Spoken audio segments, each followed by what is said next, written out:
창세기 3장.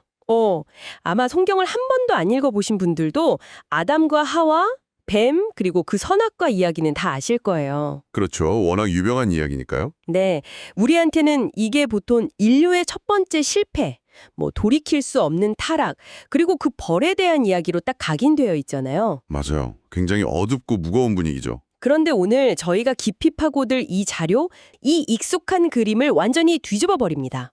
그 부분이 정말 흥미로운 지점이죠. 이게 실패와 심판의 기록이 아니라 그 실패의 순간에 이미 시작되고 있었던 하나님의 놀라운 구원 계획에 대한 서사시라는 거예요. 네, 맞습니다.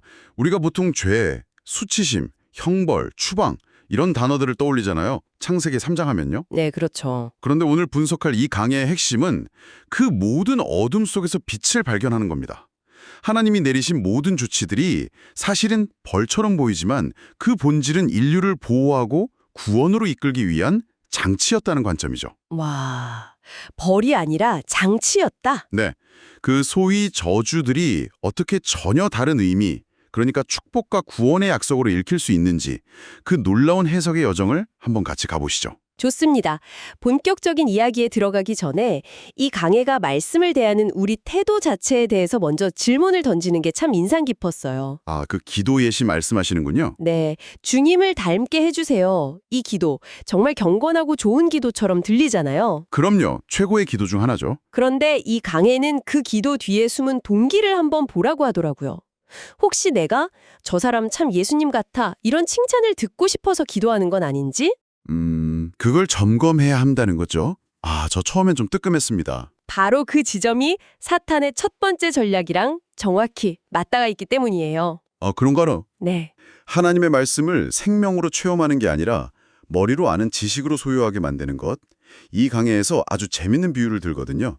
말씀을 흐르는 물과 목욕탕물에 비유해요. 흐르는 물과 목욕탕물이요. 네, 흐르는 물은 우리를 계속 씻어내고 정결하게 하지만 고여있는 목욕탕물은 결국 우리를 그 안에 잠기게 만들 수 있다는 거죠.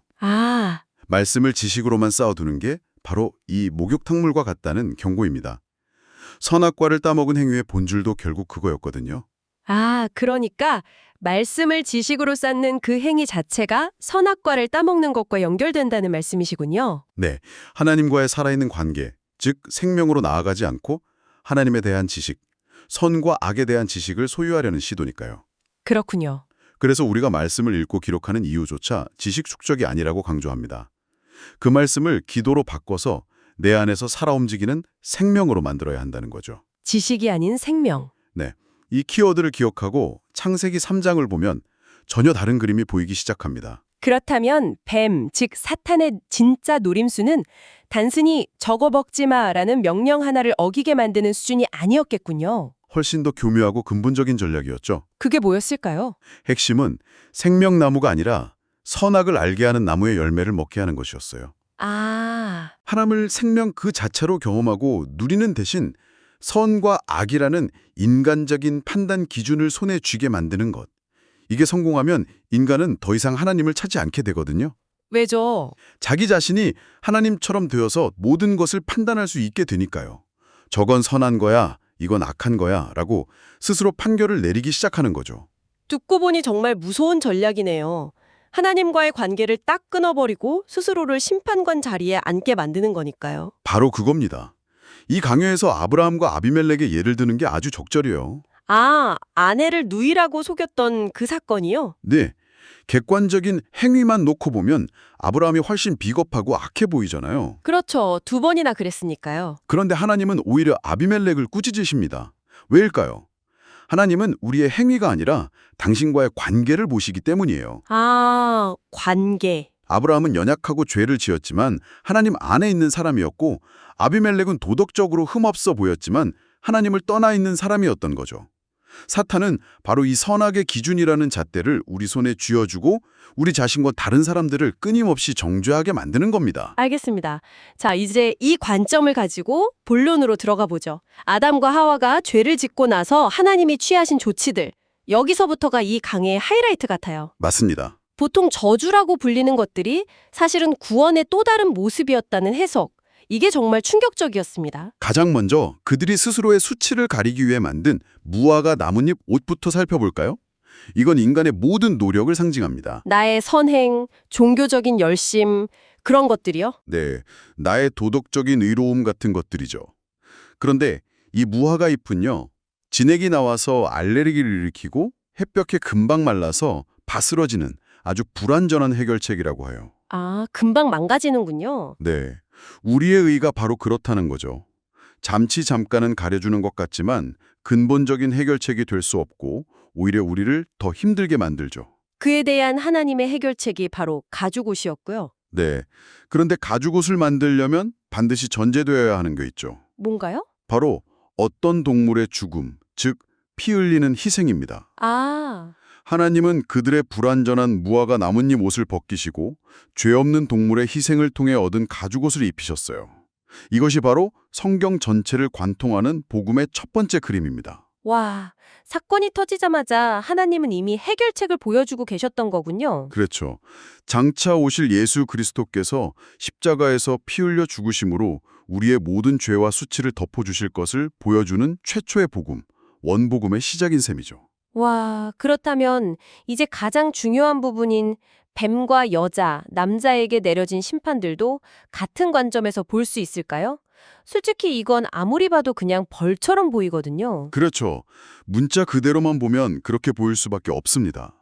하지만 그 이면에 숨겨진 하나님의 의도를 따라가 보면 놀라운 사실을 발견하게 돼요. 궁금하네요. 먼저 뱀에게 내린 심판부터 보죠.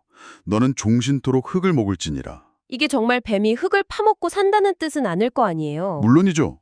여기서 흙은 상징입니다. 하나님이 무엇으로 사람을 지으셨죠? 바로 흙입니다. 네. 즉 여기서 흙은 흙으로 지은받은 연약한 인간의 육신을 상징하여. 아, 육신. 그렇다면 이 말씀은 사탄의 공격 영역, 그의 활동 범위가 우리의 육신으로 제한된다는 의미입니다. 우리의 생각, 감정, 육체적인 연약함을 공격할 수는 있지만 우리의 가장 핵심인 영은 건드릴 수 없다는 선포예요. 왜죠? 우리의 영은 그리스도와 연합해서 하나님의 보호 아래 있기 때문이죠. 잠깐만요. 그럼 사탄의 활동 범위를 하나님이 딱 정해주셨다는 거잖아요.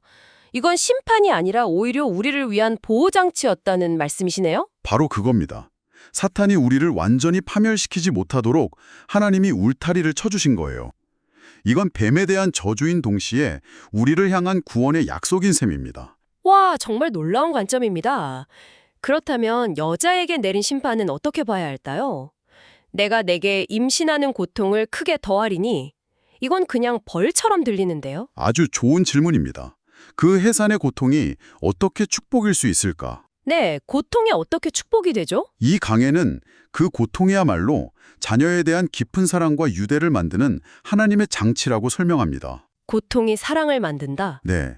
10달 동안 뱃속에 품고 목숨을 건 고통 속에서 나왔기 때문에 자식을 그토록 사랑하고 헌신할 수 있다는 거죠. 아, 죄로 인해 깨어졌던 가정이라는 공동체가 바로 이 자녀를 향한 어머니의 희생적인 사랑을 통해 다시 회복되기 시작하는 겁니다. 고통이 관계를 만들어내는 접착제 역할을 한다는 거군요. 더 나아가 이것은 장차 예수 그리스도께서 우리라는 자녀를 영적으로 낳기 위해 겪으실 십자가의 그 엄청난 해산의 수고를 미리 보여주는 그림자이기도 합니다. 와, 그러니 이것은 단순한 저주가 아니라 회복과 구원을 품고 있는 신비로운 고통, 즉 축복이라고 할 수 있습니다. 남자의 경우는 좀 달라 보여요. 땅이 내게 가시덤불과 엉겅퀴를 낼 것이라. 이건 명백히 부정적이잖아요. 맞아요. 가장 해석하기 어려운 부분일 수 있습니다. 여기엔 어떤 구원의 계획이 숨어 있을 수 있죠. 땅에 저주를 받아 가시덤불을 낸다. 이게 어떻게 복음이 될 수 있을까요? 여기서 우리는 성경 전체를 보는 눈이 필요합니다. 전체를 보는 눈이요? 네, 땅이 낸 가시덤불. 이것이 신약에서 어떻게 나타나는지 혹시 떠오르는 장면이 있으신가요? 아, 예수님이 십자가에 달리시기 전에 머리에 쓰셨던 가시관이요? 바로 그겁니다. 땅, 즉 이 세상이 참된 왕으로 오신 그리스도께 드린 것이 바로 조롱과 고통의 상징인 가시관이었어요. 아, 아담의 저주가. 네, 그리스도의 고난 속에서 성취되는 것을 보여주는 거죠. 그런데 여기서 끝이 아닙니다.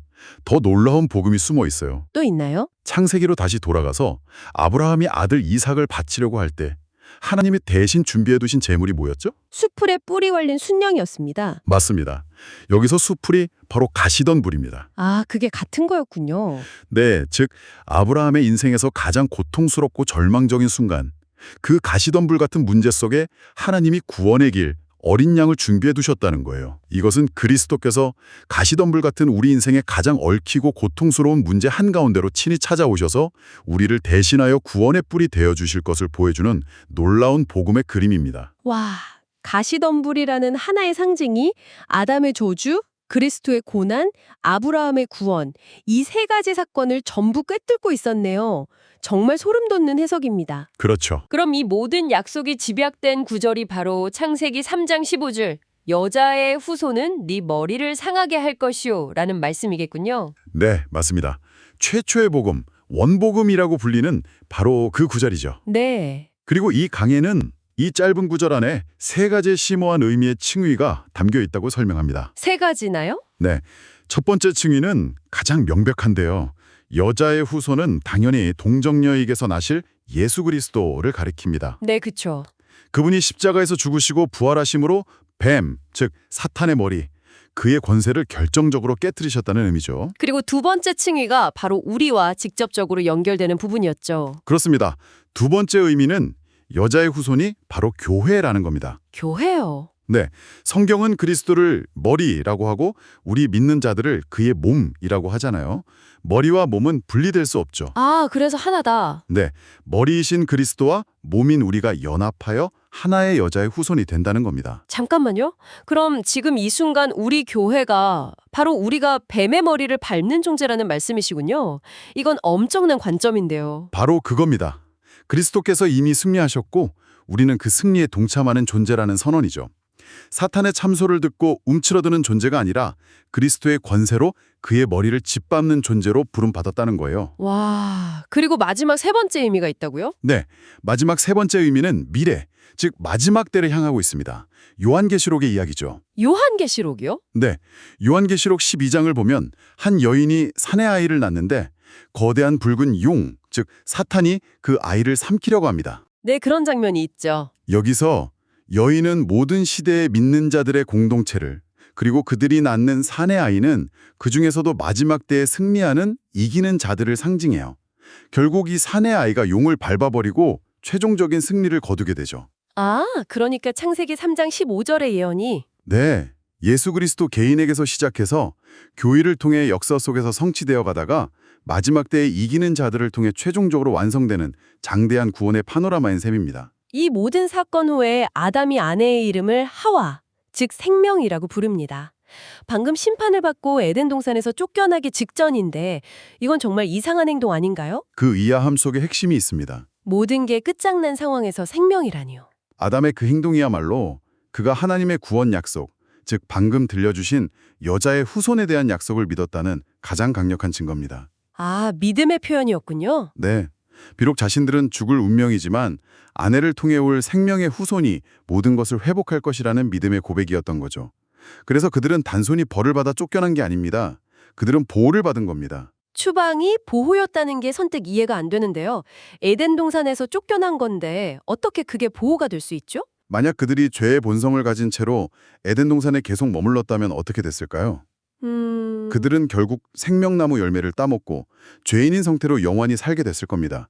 그보다 더 끔찍한 저주는 없죠. 아, 영원히 죄인으로 사는 것. 네, 하나님은 그 비극을 막기 위해 그들을 동산 밖으로 내보내시고 생명나무로 가는 길을 막으신 겁니다. 아, 영원한 죽음을 막기 위한 조치였다는 거군요. 그 길을 막았던 게 그룹 천사들과 불칼이었고요. 네, 하나님의 거룩한 영광과 준엄한 심판과 의가 길을 막고 있었어요. 인간의 어떤 노력으로도 그 길을 다시 뚫고 생명나무로 돌아갈 수 없게 된 겁니다. 이야기는 여기서 끝나는 것처럼 보이는데 그런데 바로 이 지점에서 성경 전체를 뒤흔드는 가장 놀라운 복음의 역전이 일어납니다. 역전이요? 우리가 생명나무로 갈 수 없게 되자 생명나무이신 그리스도께서 우리에게 직접 와버리신 겁니다. 아, 우리가 갈 수 없으니 그분이 오셨다? 그렇습니다. 그분이 십자가 위에서 우리를 대신하여 그 활활 타는 불칼의 심판을 온몸으로 받으셨습니다. 그리고 당신의 의로 우리에게 가죽옷을 입혀주셨죠. 네. 그래서 이제 우리는 그분을 믿음으로 말미암아 그분 안에서 생명나무의 열매를 마음껏 누리게 된 것입니다. 에덴 동산에서 닫혔던 그 길이 십자가 위에서 예수 그리스도라는 새로운 길로 활짝 열리게 된 거죠. 오늘 우리는 창세기 3장을 타락과 심판이라는 익숙한 틀에서 벗어나 그 모든 과정 속에 치밀하게 숨겨져 있던 하나님의 구원 서사로 다시 읽어봤습니다. 네, 정말 새로운 시각이었죠. 저주처럼 보였던 모든 조치들이 사실은 우리를 보호하고 결국 그리스도께로 인도하기 위한 하나님의 세심한 장치였다는 사실이 정말 놀랍고 큰 위로가 되네요. 맞습니다. 오늘 나눈 이야기에서 마지막으로 한 가지 생각해 볼 점을 남겨드리고 싶습니다. 네, 말씀해 주세요. 아까 아브라함이 이삭 대신 바쳤던 순양이 가시덤불에 걸려 있었다고 했잖아요. 네. 이것은 구원자이신 그리스도께서 우리의 가장 얽히고 고통스러운 문제, 바로 그 가시덤불 속으로 직접 찾아오셔서 우리를 대신하신다는 의미를 담고 있습니다. 아, 혹시 지금 당신의 삶에도 당신을 찌르고 아프게 하는 가시덤불이 있으신가요? 어쩌면 그곳이 당신의 실패와 연약함을 증명하는 장소가 아니라 바로 그 가시덤불 속으로 찾아오시는 구원자, 그리스도를 가장 깊이 만날 수 있는 은혜의 장소는 아닐까요?